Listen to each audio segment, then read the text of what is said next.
ഡ്രൈവറെ railway station പോണ എത്രവും? 100 പൗടാ. ഇത്ര അടുത്തുള്ള റെയിൽവേ സ്റ്റേഷനിലേക്ക് 100 രൂപ? കൈ താത്ത് ട്രെയിൻ തട്ടിട്ട് കൈ കണ്ടായി പോ.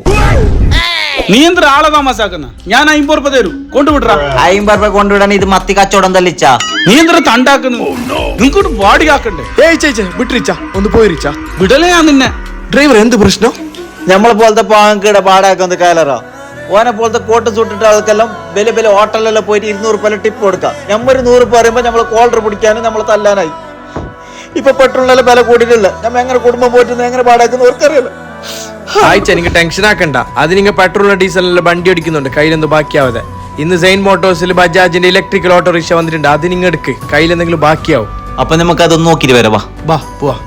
അപ്പൊ ചങ്ങായിമാരെ, സെയിൻ ബസീർ ചാന്റെ സെയിൻ മോട്ടോഴ്സിൽ ബജാജിന്റെ പുതിയ ഇലക്ട്രിക്കൽ ഓട്ടോറിക്ഷ ലോഞ്ച് ആയിട്ടുണ്ട്. ഇവിടെ വന്ന ആളല്ലേ റിക്ഷന്റെ അതിർപ്പം കണ്ടിട്ട് 1.5 റിക്ഷന്റെ ഉള്ളിൽ കയറിയിട്ട് തുള്ളി തന്നെ പെട്രോളിന്റെയും ഡീസലിന്റെ വണ്ടി ഓടിച്ചിട്ട്